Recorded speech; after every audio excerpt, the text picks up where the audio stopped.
Hi, everybody. My name is Toni and Marcolini. Welcome to the podcast. It may interest you to know. Well, this is take two on this. I have a writer and filmmaker joining me today, Zara Phillips. Welcome. Thank you very much. So it started as a book, right? It went to a play, and now it's a movie. Yes. And it's based on your life. What is that like?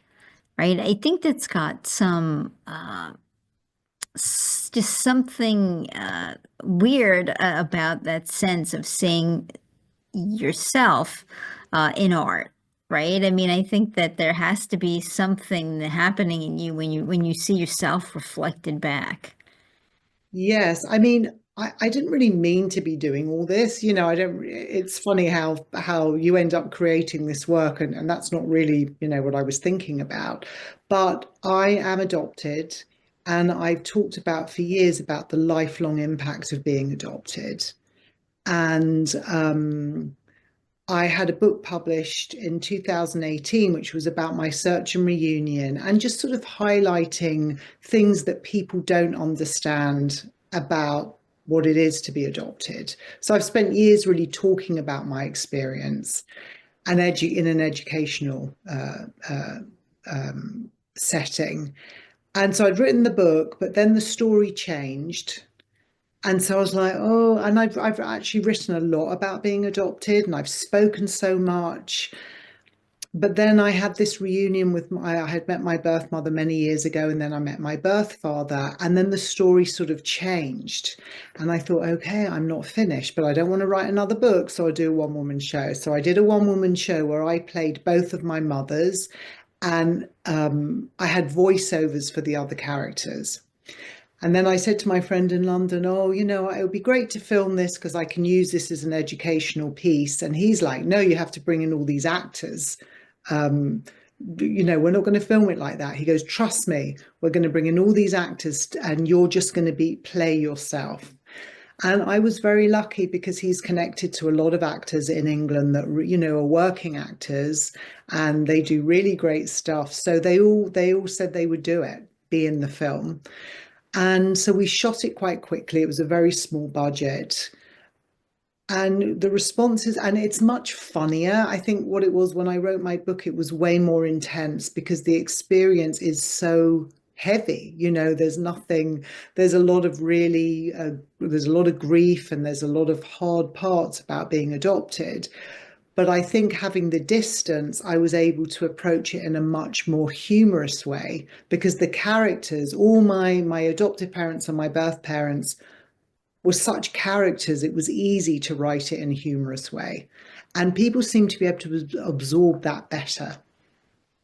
Well, yeah, I think that's probably very true, uh, in so many ways, right? I mean, I think if somebody approaches you with a little bit of humor, you're better able to hear even a criticism. So overall, I think there's a really big truth in what you said.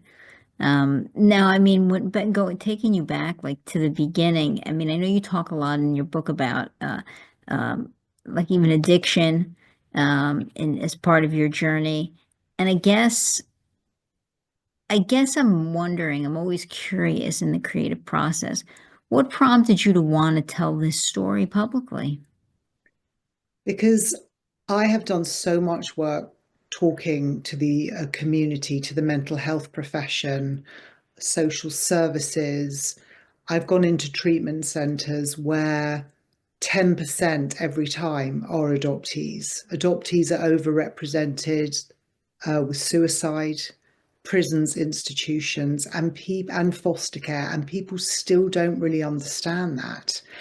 And I suppose because I, was so used to speaking about it, and I'm a singer, I've written songs, so a lot of the time I would channel it into songs. Somebody just suggested to me put it together as a performance piece.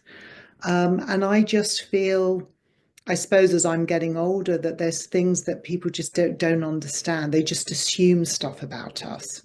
So I suppose it's that thing. If I can help one little adoptee, then my work is done. Or one adopted parent that I have, and I have spoken to many whose children are drug addicted, they didn't understand the trauma their kids were going to have. They really believed that if they adopted them, love fixes all. And listen, there are many adoptees who are fine, but there are many that are not. And those are the ones that I'm interested in. So I suppose I always think, what is the work that really has healed me in my life and changes me is reading something honest and truthful.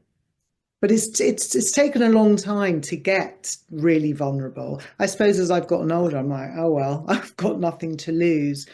At the beginning it was scary, but the more work I've done around it, I just feel like the only way you can really help people is, from a human to human, is to tell our stories. Sure. So, I mean, you talk also that your dad, your biological dad, I guess, was Italian, Hmm. right? There's a you sort of meet him. You do one of those and ancestry type things, right? The DNA matches, which are so huge now, even in solving crimes, incredibly useful solving like unsolved, like decades old crimes. Even that's how. So you wind up getting a match, I believe, with your sister, Mhm. and that leads you to be able to find your father, who is Italian. Although I have to ask, and I don't know why my mind works this way, what were you, how were you raised if by your adoptive parents? What was your Well, uh, my adopted parents were Jewish, so I was raised Jewish, and I was told that my birth mother was Jewish. But funnily enough, as a young person, like I had, a couple of boyfriends were like, we only go out with Italian women. And I was like, well, I have no idea. And I laugh now. I think, wow, they must have had a radar because they knew before I knew.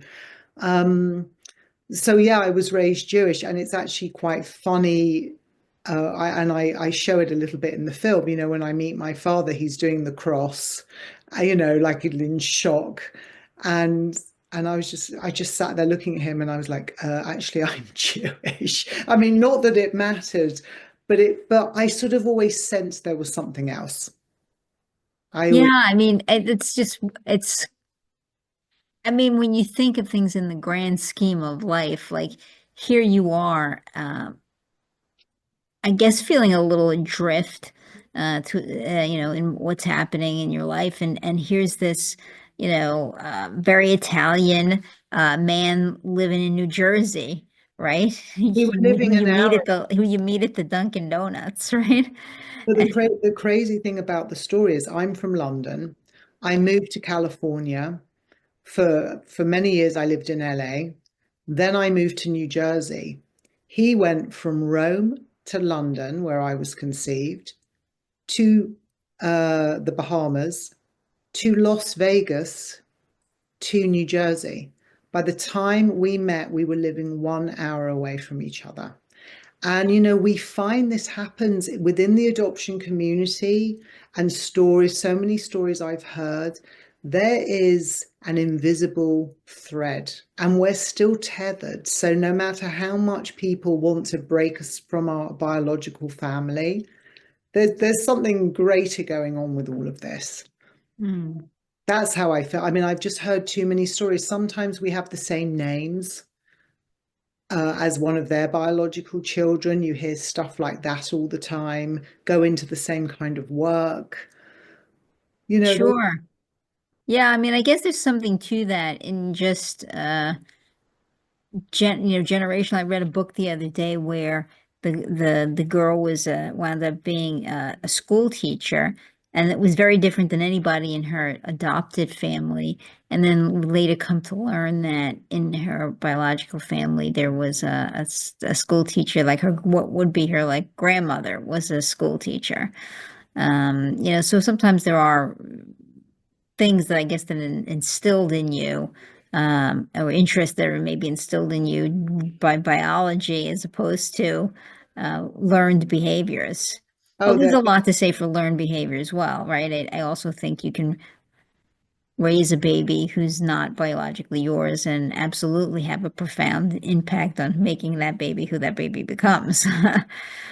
Right? And I mean I that. mean, there's it's like, is it DNA, or is it, who knows? But it seems a lot of I feel like I'm an absolute mix of all of them. Both Interesting. my mothers, I feel I am such a mix. I'm not one or the other. I got qualities from both my mothers. I mean, things like style. It sounds so crazy with my birth mother. Like I always wore silver jewelry. And we had the same clothes. We were practically wearing the same clothes when we met. She had the same dress hanging in her wardrobe of a dress that I had bought the week before, the same color, the same pattern. My adopted mother and I, she wore gold. She dressed in a way that was completely different from me. So things like that are quite interesting. Yeah. I mean, so there comes a point in time, I guess, that you decide to take this journey publicly, right? What is your creative process like? Like, how does pen get to paper on this? Do you sit down and figure out what are the things I most want to tell? Did you outline your story? Did you just sit down and like cathartically just have an outpouring in front of the computer? Well, for the book, what was interesting was I had written another book before about a girl who found her father because I thought I was never going to meet mine. And as soon as I literally wrote what happened to me, which was really freaky, and I phoned my agent and was like, "You're never going to believe it. I found my father. I finished this book and I found my father." So he's like, "Right, you've got to rewrite the whole thing, you know, about your story," even though I had done another autobiography years ago about becoming a mother. Um, so I think for me, the more I write, the more I write and the more I do the work on myself, I know what's important to tell. But even saying that, there are many drafts. And then when it went to the play, I had quite a lot jammed in this play, and I worked with a director, and we went over it and over it and chopping, chopping. Okay, do I need to say this? No. How? But there were certain things I absolutely wanted the audience to know. Whereas other things, I was like, oh, okay, I can live without that. So that's sort of how it works for me, a lot of chopping and then reading it out, and then it becomes very clear. Like, even like in my body, I'm like, no, people have to know this. Um, Yeah. It sounds a little bit instinctual for you. yes. Yeah. So then the movie, how does that change things in the creative process for you? Because movies tend to be far more collaborative. Yes, well, it was funny at the beginning. I was quite nervous because I'd done this one woman show and I had it all mapped out, and my husband had played the music on stage, and I had these songs, and I knew. And then when my friend Liam came along, he's a director, a film director, he said, "Please trust me. I just have this idea and I'm going to bring in these actors." And I knew it would change it because it was just me on the stage before. And for a while, I was like, ooh. And then I thought, you know what? Again, I suppose the instinct, and my husband as well, I just thought, I'm just going to trust him. I trust his work. I trust what he does. And it ended up, I'm so glad that I did, because these actors brought things to my words in a way that I couldn't, or just with the voiceovers. So yeah, and it became really fun, really fun. And I think I was emotionally able to go deeper to places, and we laughed a lot too. So I think it became much funnier. And the way that Liam edited it was very fast-paced editing. Well, I mean, I think that that's the thing with film, right? I mean, you always have the writer or somebody who creates it. But then I'm sorry, I forgot to put the silence on. I'm really sorry, I forgot to silence it. I'll cut that out. My bad.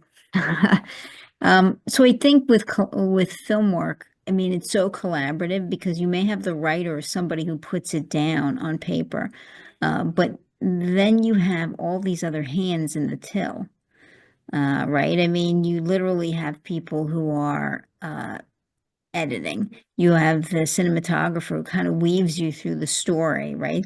Like that director who just knows what it needs and is the visual storyteller, Yeah. right? And actors who bring their own.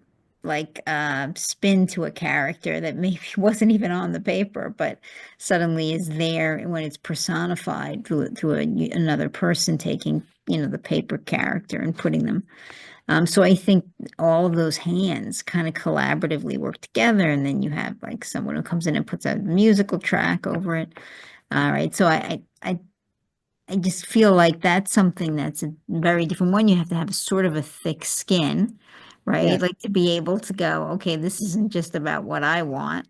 And then two, I think that the final creative product is just, it's a kind of a tapestry of hands who made it so.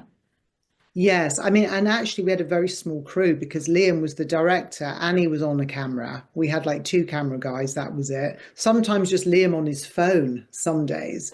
Yeah, nowadays the phones are very Yeah. sophisticated. And, we had like a main camera and everything. But I knew that I wanted to keep the element of storytelling. So I do a lot to camera, like breaking the fourth wall while I'm talking directly to the audience.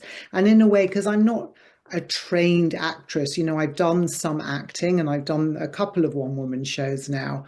But I really wanted to keep that feeling of I'm telling you a story. Hey, hello everybody, I'm telling you a story and here's the story. And then we flash back to the 80s and yeah, it was really fun. We had a lot of fun and I'm honestly very thrilled with the way it's been received. Yeah, let's talk about that. So like the first time you get well, these things are really hard, right? I honestly think, whether you're writing a book or you're writing a film or you're whatever you're doing, you can write sculpting, whatever. I mean, to create something and then you put it out in the world to people and say, okay, now judge it, Yeah, right? Because that's what happens. I mean, that's a really hard thing to do, yeah, no, I it's think by very. itself. And also because as a performer, like I'm a singer, I've worked in bands, I've been on stage doing one-woman shows. I'm not used to sitting back watching myself. So we did the first screening in London, which was a year ago now, just over a year ago, and I just sort of slid and I sat right at the back and I was like hiding, going, oh my God. I mean, it was very surreal, but as soon as I heard people laughing and into it, I was like, okay, it's okay. They get it. Yeah. So, I mean, but the first time you got some positive feedback, what's that like for you? I mean, are you all excited? You celebrating? You relieved? Oh no, I was very relieved and I felt that the message was still getting across. For me, it's all about, am I conveying this experience? Because my goal is I want to educate people. And I want them to understand my community and little adoptees and stuff that's going on in the world with unknown fathers and unknown, parents. Like I want people to know that how important it is. So once I realized that message was coming across and people were coming up to me afterwards who weren't necessarily adopted, whose father had left when they were 4, who they didn't meet again until they were 20, things like that. Mm. Um, I was like, oh, okay, this is, and because I wanted it to reach a wider audience as well than just adoptees. That's why I talked about addiction, because addiction is a huge thing. So many people struggle. And I wanted to show how do you stay sober for years when hard things happen in your life? How do we do that? And I think, and there were other people that would come up to me and say, oh, I'm, sober how many years? And, this happened in my life, maybe like a parallel thing. So it does seem to be working. Those were my goals. And I feel like, listen, it was a small budget. We did it really fast. Of course, I'll look at it and think, oh, I could have acted this better and I should have had better lighting and I don't look good in this shot, whatever it is. But ultimately, for me, it's about the message. Wait, now your messaging. This is something that struck me really, because I had never heard. I mean, again, your messaging is really reaching out mostly, I guess, for people who don't meet their biological parents until later in life, whatever the reason may be. right? Like you said, this, in some cases, it may be just that a parent left and Mm. then years later it comes back into the picture. It may be because, you were put up for adoption. But I guess I'm struck by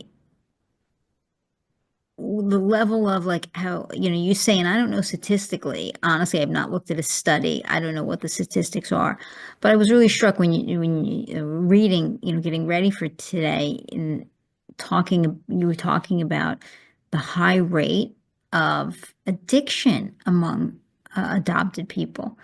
And I thought, why would that be, you think? I Well, mean, since unless the homes they're going to are not, you know, no, well, first of all, 1 in 4 adoptees will attempt suicide. That was the statistic by the American Pediatric Society. What we're finding out now is it's actually higher than that. And adoptees are overrepresented in prisons, institutions, and prisons. They do that. No, I would say like 10%, maybe higher. Again, there's not many studies done, but we all know in our community from doing the work that we do of how many adoptees have addiction. And you see, the thing is, it's a real fallacy to believe if you're adopted by a lovely family, you're not going to have any wound. The truth is, when a baby is separated from its mother, the brain chemistry changes in the baby because nature's a wonderful thing. When you give birth to a baby and you lay the baby on your skin, the brain synapses, I mean, I'm not a doctor, but the brain synapses, they start forming. So if they're not developed properly, serotonin level, the stuff that makes you feel happy, is lower. The brain chemistry is different. So a lot of the time, adoptees are also, they say they have ADHD, they have learning disabilities, they can't focus, and they'll self-medicate. Like any addict is self-medicating. So any baby that's separated from its mother, even though people will say, oh no, an adopted mother, but I was there the moment that baby was born, and that baby went straight in my arms. That's the mother's perspective. You've got to look at it from the baby's perspective. The baby was in its mother's tummy, knows everything about its mother, its rhythm, its heartbeat, its smell. And then this baby the expectation is I'm born and I'm going to lay with my mother. And when that doesn't happen, the baby is given to a stranger. Okay, it might be a stranger that loves the baby, but to the baby, it is a stranger. And the baby goes into fight and flight and panic of where's my mother gone? And all that stuff, a lot of adoptees have digestion problems because the anxiety of the baby, baby doesn't understand. And the adopted parent, and I've heard, some really amazing adopted parents who have loved it's not about lack of love, let me tell you. My mother loved me. It's not about that. It's about the fact that we were relinquished from our mothers. And that is a wound that sadly nobody can fix. Yes, they can help us and they can love us, but that's the work that we need to do ourselves. And unfortunately, it's never 100% healed. You learn to live with it and it heals in many ways. But when you think about it, I always say to somebody, okay, you have children. Imagine giving your child away. And they're like, what? I say, you're going to give your child away right now. We're going to change its name and you're never going to know where that child is. How does that make you feel in your body? And they'll be like, well, panic, anxiety. I'm like, that's what happens to the baby. We don't give babies enough credit. We always think, oh, babies, they don't know anything. Babies know everything because it's in every baby, whether you're adopted or not. Because the memories are formed in the cells of our body. So it's all retained. And for example, I know of a therapist in England who worked with just addicts. He's an addiction therapist, knew nothing about adoption whatsoever. And he began to realize how many adoptees were showing up to see him. And he was like, hold on a minute. My practice is now You know, there's more adoptees than there are non-adoptees. And he's actually an incredible man. I'll give him a plug, Paul Sunderland, if anybody, you know, wants to learn more. And he began to investigate more, and he talks a lot about the trauma. And it's irrelevant whether your adoptive home is good or bad. There are many, right? We can, you know, Yeah, I guess I'm wondering too, is there a difference between people who know and don't know? Like if a child does not even know that they were adopted, do you think there's a difference?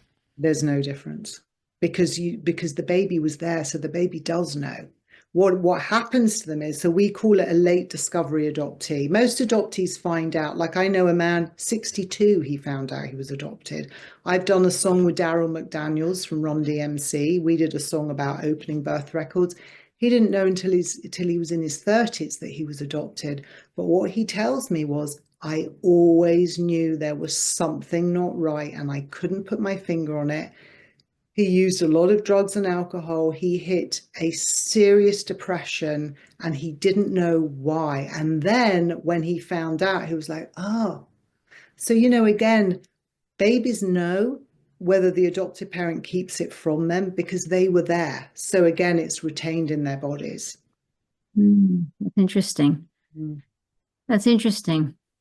I mean, because you would think, for the ones that know the whole time, because I know some people are honest right from the get-go, like that there's a difference in how the mind is processing from when a young age, right? They're always knowing that there's another set of people out there that it belongs to. And you wonder what impact that has. But you're saying, no, it doesn't really matter if they know it or they don't. You know what's worse is the adoptees I know that find out when they're like 20 or 30 or 40, the betrayal they feel with their adoptive parents Yeah. is sometimes unrepairable, honestly. They feel like their life was fake. These are not my words. These are people that I have heard that we've had to support through. They're like, was my life just one big lie? I went to the doctor. I said my medical history from my adoptive mother because I believed she was my adoptive mother. I mean, they really struggle when they find out. So I always urge adoptive parents, don't be afraid to tell your children. They know anyway at some level. And actually, the more you, as an adoptive parent, the more you can talk to your child and assure your child, the closer you're going to be. A lot of adopted parents get very scared, or my child's going to run off and find their birth parent and they're not going to love me anymore. I have 3 kids. I love all my kids. I had 4 parents. 3 of them have died now. I loved all my parents. Like we can love, there's no limit on love. And actually, when I found out, when I found my birth mother, I then felt closer to my adopted mother. Whereas before I knew, I didn't really know who I connected with. So for me, it's so critically important. Sure. I mean, that's it. That's a very interesting journey. I mean, this is a topic you could spend hours analyzing, right? The impact of this and how it's different for some people than other people. Um, wow. But I mean, it seems like universally there's a truth at the end of the day that, the child does keep that imprint and it's always something that remains with them. And, you know, I guess there is a level of anxiety that they start the world with, right? I mean, Well, they say it's PTSD. It has been acknowledged that babies that are separated is the same as it is a PTSD. You know, wow. adults have You adopted. think it, I have one quick question. Do you think it would be different if the person that adopted them was somebody who was, let's say, there the whole pregnancy, right? Like talking to the mother, like talking to the baby, where the baby like heard the voice and stuff. Do you think that makes a difference? Or it's No, all related to being inside the mom? it's not even that. It's related with the fact that your mother relinquished you. So, Yeah. you know, like all the and believe me, I've met hundreds of adoptees over the years, been to conferences and talks, and I have groups and all kinds of things. it is, and some have amazing adoptive mothers who support them. And from the beginning, I'm going to help you. I'll never stand in your way. And other adoptive parents, if you ever find you're going to devastate me, I had more of that. So there's every kind of adoptive parent you can imagine, the way there is every mother, to a natural child. But the adoptee, what the commonality that we all have is we know what it feels like to be relinquished from our mothers. Our mothers gave us away. And, intellectually, I can say to you, my mother was 16 when she got pregnant by an Italian man she did not know. She was Jewish. It was not the done thing in the 60s to get pregnant and have an illegitimate baby. I can tell you intellectually, I understand what she went through was horrendous. What the mothers did go through in the 50s, 60s, and 70s was brutal. But there's always that part of me that says, but she gave me away. My mother gave me away. It's taken me a long time to know it wasn't my fault. There was nothing wrong with me. Self-esteem can be very low in adoptees. Fear of abandonment by partners, friendships can be a very strong theme, because you're never, if the most important person, who is more important than your mother to a baby? Nobody. So if your mother can give you away, what does that mean? What can other people do? But this has taken me years, and I've been sober a long time. It's taken me a very long time to understand, what was happening to me. I couldn't have told you this when I was younger. And what's very sad, and I told, there's a great a group that I go to, which is all adoptees that are addicts. And we have Korea, Australia, New Zealand, England, America, all on this group. Every week we all meet. It's fantastic. But what's so sad is, because we feel abandoned, whether we were actually abandoned or not, a lot of the mothers didn't want to abandon us. They made sure we went to good homes. But for a baby, we feel abandoned. So what do? We abandon ourselves by using drugs, by cutting, by self-harm, by starving ourselves, or whatever your addiction is. And that's the saddest part. And that's what I had to learn. I'm repeatedly doing this to myself. I'm abandoning myself over and over. So it's become a journey of not abandoning myself. Yeah. So yes, he's kind of, Wow. that's Well, why my film is funny. well, tell people how they can see your film. So I'm very excited. My film got picked up on Amazon UK and Amazon USA. Hopefully it will be on some others, and it's on Roku streaming TV as well. So it's getting out there. Congratulations. Thank you. We'll certainly put the link up to Amazon. I mean, encourage people to check it out. I mean, you can see just from this half hour that she's a fascinating woman. So imagine what that looks like in film form. And you know what? If you haven't read the book, maybe go back and grab the book too. That'll be the more heavy. You want a bit more heavy, go into detail in the book. If you want, like, just sit back and laugh at a lot of British humor, but you Americans like that too. So it's Indeed. Thank you for being here. And I hope you keep coming back and talking to me as you continue creating. Thank you. I really appreciate it. Thank you. I'm Thank going you. to close out the podcast. Say, have a great day, everyone.